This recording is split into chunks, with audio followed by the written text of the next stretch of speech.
এটা আমার পরামর্শ, ব্যক্তিগত পরামর্শ। বিএনপিকে যদি আপনারা বাঁচিয়ে রাখতে চান, আপনারা বসেন, আপনারা জেলা কমিটির কাছে যান, সেদিনের ঘটনার জন্য দুই পক্ষই আপনারা দুঃখ প্রকাশ করেন। প্রয়োজনে নির্বাচন আবার হবে, ফ্রি অ্যান্ড ফেয়ার ইলেকশন হবে, কোনো রকম দুর্নীতি অনিয়ম হবে না, ওপেন ব্যালটে ভোট হবে। আপনারা যান কেন্দ্রীয় কমিটির কাছে, আপনারা যান জেলা কমিটির কাছে, তাদেরকে গিয়ে কনভিন্স করেন, তাদেরকে গিয়ে বোঝান, নিশ্চয়ই এটা ভালো দিক হবে এবং বালিরাঙ্গি বিএনপি অন্তত বেঁচে যাবে। আসসালামু আলাইকুম। আমার এই ভিডিওটি মূলত ঠাকুরগাঁও 2 আসন বালিরাঙ্গির বিএনপি যারা করেন, বিএনপির নেতাকর্মীদের উদ্দেশ্যে। আপনারা যেমন জানেন, আমিও ঠিক একইভাবে জানি যে বালিরাঙ্গি উপজেলা বিএনপির কাউন্সিল হয়েছিল। সেই কাউন্সিলে একটি অনাকাঙ্ক্ষিত ঘটনা ঘটেছিল। বিএনপি মহাসচিব মির্জা ফখরুল ইসলাম আলমগীর স্যারের ছোট ভাই মির্জা ফয়সাল আমিনের উপর হামলা হয়েছিল। মির্জা ফয়সাল আমিন, তিনি ঠাকুরগাঁও জেলা বিএনপির সাধারণ সম্পাদক। তিনি অতিথি হিসাবে গিয়েছিলেন এবং ফলাফল ঘোষণা করে যখন তিনি বের হয়ে আসছিলেন, ঠিক রাস্তায় তার গাড়ির উপর হামলা চালায় একদল সন্ত্রাসী। ওই ঘটনায় গাড়িটি কিছুটা ক্ষতিগ্রস্ত হয়। এরপর 1 সপ্তাহ চলে গেছে।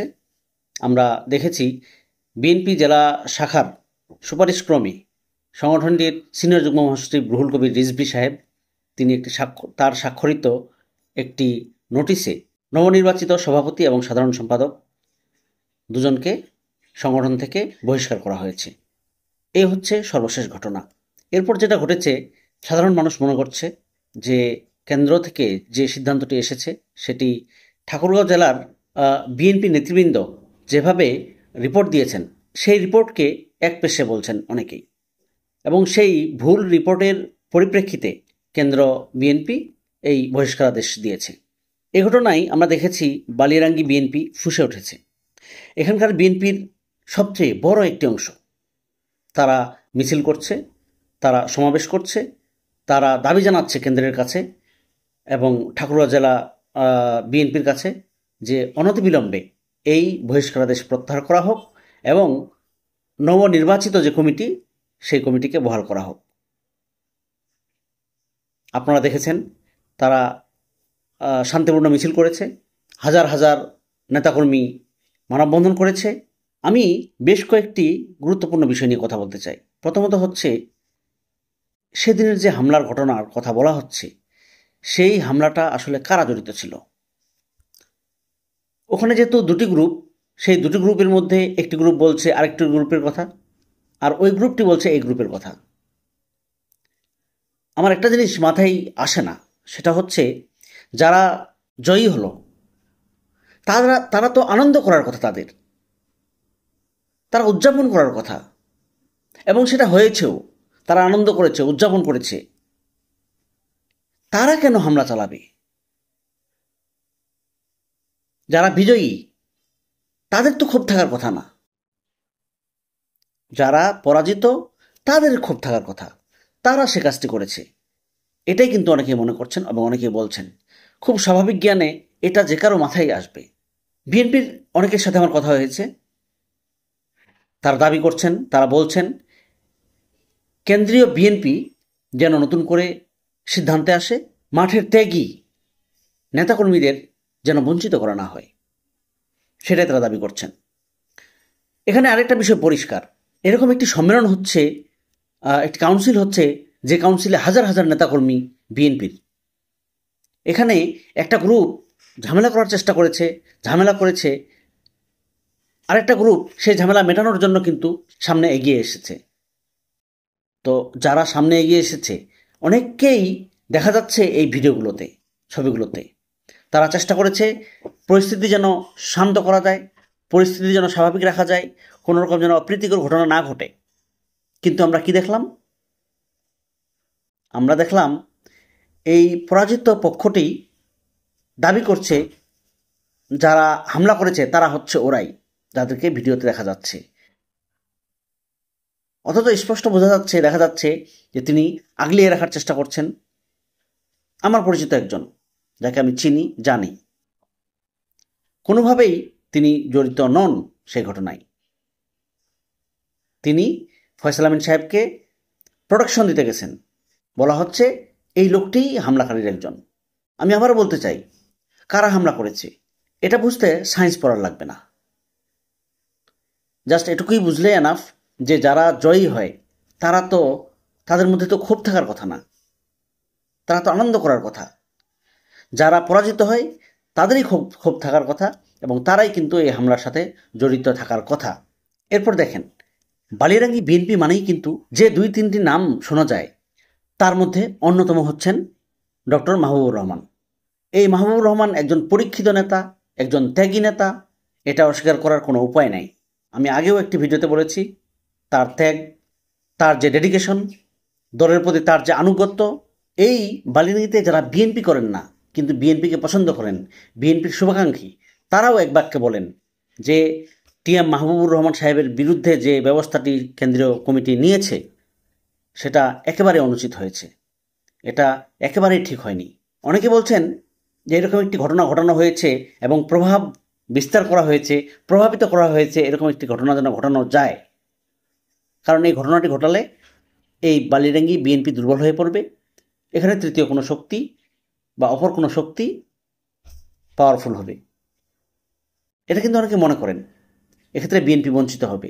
অনেকেই বলেন যে সামনে নির্বাচনে বিএনপিকে কিভাবে ঠেকানো যায়, ঠেকিয়ে রাখা যায়, বিএনপির এই আসনটিতে যেন প্রতিদ্বন্দ্বিতাপূর্ণ অবস্থান তৈরি করতে না পারে, সেজন্যই এরকম একটি ষড়যন্ত্র হয়েছে। এটাকে ষড়যন্ত্র হিসাবে অনেকে মনে করছেন। আমরা দেখেছি বিএনপির সাধারণ সম্পাদক টিএম মাহবুবুর রহমান মাসের পর মাস তিনি বাসায় থাকতে পারেন নাই। তার নামে কয়েক ডজন মামলা, এখনও কয়েক ডজন মামলা চলমান। তার নামে অস্ত্র মামলা। বিএনপির যখন কাউকে রাস্তায় খুঁজে পাওয়া যায়নি, টিএম মাহবুবুর রহমান সাহেব একমাত্র যিনি রাস্তায় থেকেছেন, বিএনপিকে টিকিয়ে রেখেছেন। এই মাহবুবুর রহমান যদি বালিয়াড়াঙ্গিতে আজকে না থাকে, বালিয়াড়াঙ্গি বিএনপি অচল। এটা আমি অন্তত বুঝতে পারছি। বালিয়াড়াঙ্গি বিএনপির এই একজন নেতা যিনি কখনো আওয়ামী লীগের কাছে আত্মসমর্পণ করেন নাই, আওয়ামী লীগের নেতাদের চোখের উপর চোখ রেখে কথা বলেছেন, আওয়ামী লীগ নেতাদের হুমকি ধামকিতে তিনি পরোয়া করেন নাই, অথচ সেই মানুষটির বিষয়ে আজকে নানান প্রশ্ন তোলা হয়েছে, তাকে রীতিমতো কাঠগড়ায় দাঁড় করানোর মতো ব্যবস্থা করা হয়েছে। এতে লাভ কার? লাভ হচ্ছে ওই পক্ষটির যারা চায় না এই বালিয়াড়াঙ্গি বিএনপি একক আধিপত্য থাক। তারা এই বালিয়াড়াঙ্গি বিএনপিকে ভেঙে চুরমার করতে চায়। এটা হতে দেওয়া যাবে না। বালিয়াড়াঙ্গির মানুষকে জেগে উঠতে হবে, বালিয়াড়াঙ্গির বিএনপির প্রত্যেক নেতাকর্মীকে জেগে উঠতে হবে। বালিয়াড়াঙ্গি বিএনপি মানে টিএম মাহবুবুর রহমান, সৈয়দ আলম। দুঃসময়ে যারা দলের হাল ধরেছে, দুঃসময়ে যারা দলের হয়ে কাজ করেছে, দুঃসময়ে যারা দলের নেতাকর্মীদের হয়ে মাঠে লড়াই করেছে, নেতাকর্মীদের স্বার্থ দেখেছে, তাদের ছাড়া এই বালিয়াড়াঙ্গি বিএনপি অচল। নানান জায়গা থেকে আমি আরও কিছু অভিযোগ পেয়েছি, সেটা হয়তো আপনাদের সাথে আমি শেয়ার করতে পারি। অনেকেই বলছেন ডক্টর মাহবুবের বিপক্ষে একটি গ্রুপ দাঁড়িয়ে গেছে। কেন দাঁড়িয়ে গেছে? কেন তারা ডক্টর মাহবুবকে সহ্য করতে পারছে না? যথেষ্ট একটা কারণ তো লাগবে। আমি জেনেছি, অনেকে আমাকে বলেছেন, অনেকেই আমাকে মেসেঞ্জারে বেশ কিছু ছবি পাঠিয়েছেন, ভিডিও পাঠিয়েছেন। বলা হচ্ছে বিএনপির একটি গ্রুপ আছে যারা বিভিন্ন অনিয়ম, দুর্নীতিতে জড়িত, বিভিন্ন করাপশনে জড়িত, চাঁদাবাজিতে জড়িত। ওই গ্রুপটিকে এই ডক্টর টিএম মাহবুবুর রহমান বলিষ্ঠ হস্তে দমন করতে চান, দমন করেছেন। দমন করতে গিয়ে তিনি বেশ কিছু কঠিন সিদ্ধান্ত নিয়েছেন।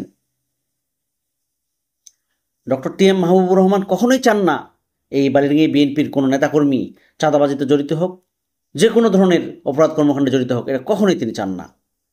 এই কারণেই মূলত ডক্টর মাহবুবুর রহমানের সাথে ওই গ্রুপটি তিক্ত, বিরক্ত। যখন এই কথাগুলো আমার কানে এসেছে, আমার কাছে মনে হয়েছে হ্যাঁ, হতে পারে, এটা অস্বাভাবিক না। অনেকেই বলছেন ডক্টর মাহবুব তিনি তো এমপির লোক, এমপির হয়ে কাজ করেছেন, এমপিকে ম্যানেজ করে তিনি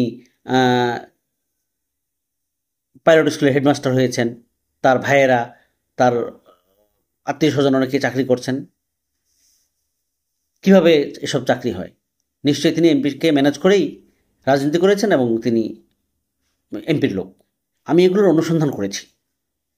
আমার কাছে যে সব তথ্য এসেছে, যে রিপোর্টগুলো এসেছে, সেটা হচ্ছে প্রথমত doctor T M Mahbubur Rahman Baliadangi pilot স্কুলের হেডমাস্টার, এটা তার যোগ্যতায় হয়েছেন। উনি বালিয়াডাঙ্গিতে দ্বিতীয় কোনো মাহবুবুর রহমান আছে কি না একটু আমাকে দেখান, একটু বলেন। নিজের যোগ্যতা বলে তিনি পাইলট স্কুলের হেডমাস্টার হয়েছেন, নিজের যোগ্যতায়। তার যোগ্যতা নিয়ে কারো যদি প্রশ্ন থাকে আমার সামনে আসতে পারেন, বলতে পারেন। এটা গেল 1 নম্বর। 2 নম্বর, কার আত্মীয় স্বজনের চাকরি হয় নাই, চাকরি করে না? সবাই তো কোনো না কোনোভাবে টিকে আছে, সবাই কোনো না কোনো চাকরি করেন।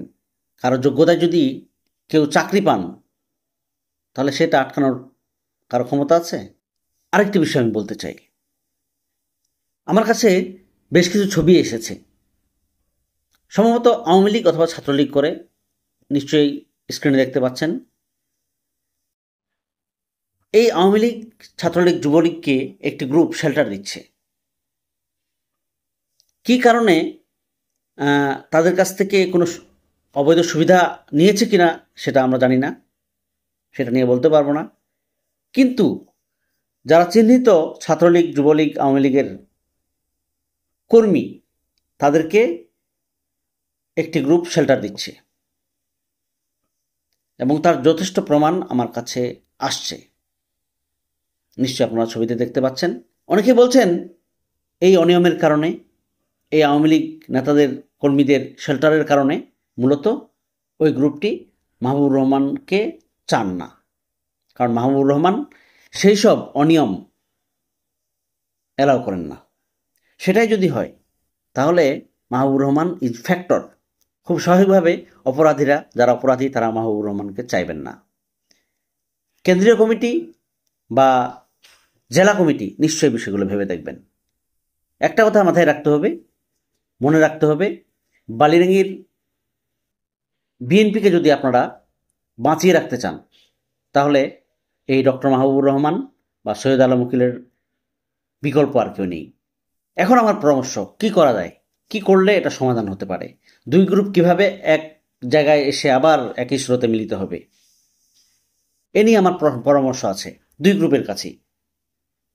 আপনারা বসেন, আপনারা জেলা কমিটির কাছে যান, সেদিনের ঘটনার জন্য দুই পক্ষই আপনারা দুঃখ প্রকাশ করেন।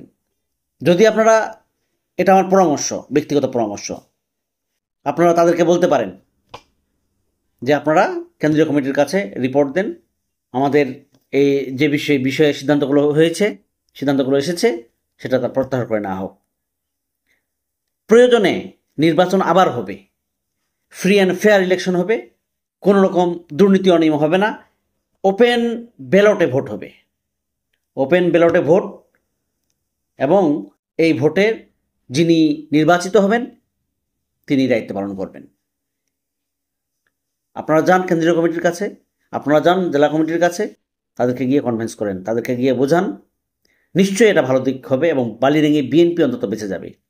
আপনাদের দুই পক্ষের কয়েকজন মুষ্টিমেয় নেতার জন্য বালিয়াডাঙ্গি বিএনপি তার ঐতিহ্য হারাবে, এটা মেনে নেওয়া যায় না, এটা কোনোভাবে মেনে নেওয়া যায় না। আপনারা চিন্তা করেন, আপনারা কথা বলেন, মধ্যস্থতা কারো মাধ্যমে করান, দুই পক্ষের সাথে কথা বলেন, একটা সমাধানে আসেন। আমি আবার বলছি, আপনারা জেলা কমিটির কাছে যান, জেলা কমিটিকে কনভিন্স করেন। আপনারা মির্জা ফয়সাল আমিন সাহেবের কাছে যান, তাকে গিয়ে বলেন আমরা যে দুই পক্ষে আসলাম, আমরা বসে আমরা দুই পক্ষই দুঃখ প্রকাশ করছি সেদিনের ঘটনার জন্য, যা বালিয়াডাঙ্গির জন্য লজ্জার, আপনার উপর হামলার ঘটনা ঘটেছে। এবং কেন্দ্রকে আপনারা বোঝান, আমাদের বিএনপি মহাসচিব মির্জা ফখরুল ইসলাম আলমগীরের বাড়ি আমাদের ঠাকুরগাঁয়, এটা আমাদের গর্ব, ঐতিহ্যের। এই মানুষটাকে অন্তত আপনারা বিব্রতকর অবস্থায় ফেলবেন না। সামনে নির্বাচন, এক থাকতে হবে, এর কোনো বিকল্প নাই। আপনার আমার এই মন্তব্যের বিষয়ে, আমার বক্তব্যের বিষয়ে আপনার কোনো মন্তব্য থাকলে কমেন্টসে জানান। ধন্যবাদ। আসসালামু আলাইকুম।